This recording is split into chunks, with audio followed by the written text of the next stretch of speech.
Hey everyone, I'm back with some cards to share. This is actually my first Christmas in July project for 2022.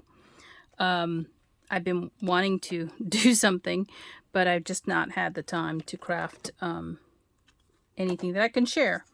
So let me show you what I used and then I'll show you my projects. So I used this natural hemp number 20.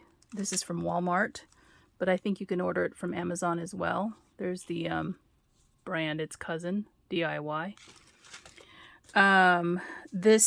Okay, so if you caught this video a while back, I had posted some purchases I made. They're Maha design papers, and they're from several different Christmas lines.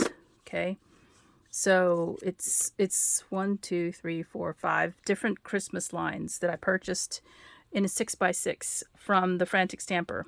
And then I proceeded to divide up the paper pads so that I had a lot of the Christmas stuff, like truly you could tell is a Christmas pattern, like some of these things here. And then I also took out some of the regular patterns to use for, masculine cards or vintage looking cards, because there's a lot of papers in here that don't scream Christmas. You can use them for other things. So I have them separated out into 2 plastic boxes, and I got these boxes at Paper Tray Inc. These are 6x6 plastic boxes that they sell. And so this is the one that just has patterns I can use for all kinds of different cards. And then I have one that is, well, no, that was the opposite.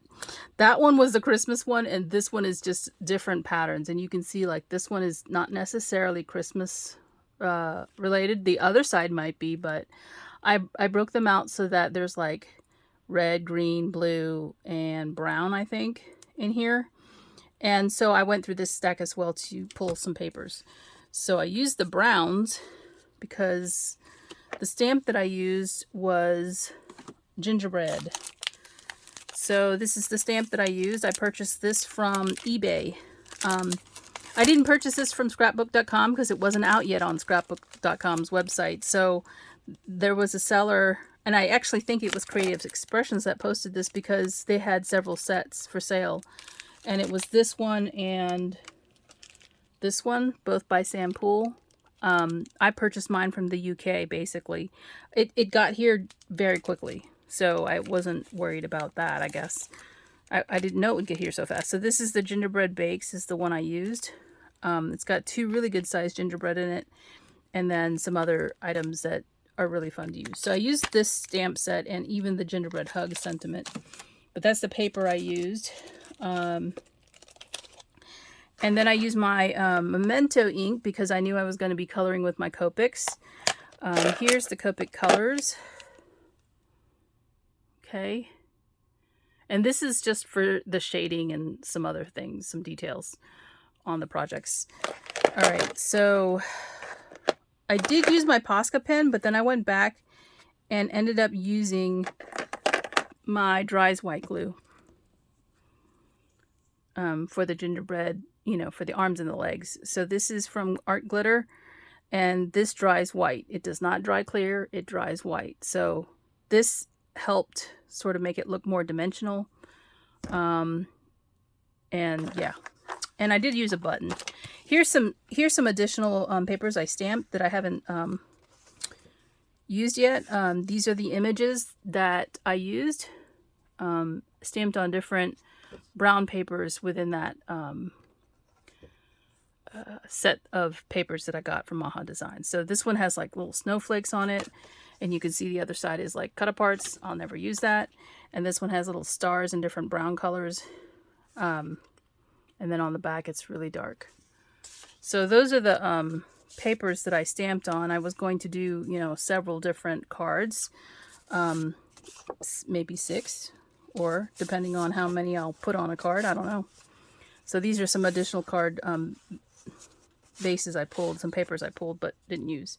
So here's my cards, and I did one of the boy and one of the girl. So let me show you the boy first. This is one of the Christmas papers with little packages tied up with string. So I used some May Arts twine here. And this is a button from my stash. Well, it's not a button because it didn't have a shank at all. It's just flat on the back.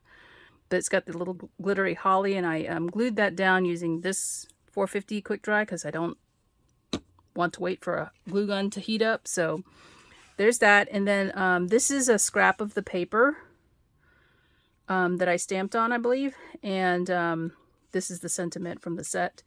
You can see I used my Copics to sort of darken the edges of the cookie as if it were baked, even though I used a pattern paper. And I just did that for to make it look more realistic. And that's the reason why I used my Memento Rich Cocoa for the stamp itself, because I knew I was going to be coloring on it. So I just used those Copic colors I showed you to darken the edges like it were a baked cookie. And it is popped up from the base of the card. And you can see where the white glue was used for his arms and legs. And it's just a little bit raised. It's not puffy. It's not like the fabric puffy paint. It's more just a little bit raised if you ran your finger over it. And I like the whiteness of it. I stayed within the lines, or I tried to. I was having so much trouble with my glue bottle that I was using, but because the glue is kind of runny. But anyway, that's the outside of the card. The inside, I just added some of the, I don't have any scraps left from the papers I used for decorating the card. So that's the inside. I haven't stamped a sentiment on the inside because I'm going to look through my stash a little bit, and then I sign the back, or really stamp the back. So that's the boy. And then this is the girl. She's got a different Christmas paper, which has some holly all over it. And then the reverse of this paper is like a gingham green that I stamped gingerbread hugs. There's a little button there, and this is a little button. So this one had a shank. I cut the shank off the back and glued it down with the same Helmar glue. And I did the same treatment for her. I used different Copic colors to kind of darken the edges of the cookie. And then I filled in some of the colors with my red Copic as well. Not too much shading, just a little bit to give her a little more interest. I didn't feel like paper piecing her, which I could have done. I just didn't feel like doing it this time. Maybe on the next ones, I don't know, since I stamped a couple of pairs out. So this gets me started on my Christmas card stash for this year. I actually do have some left over from last year or the year before too, because I don't always use them all. But I wanted to get started with Christmas in July and share some projects with you.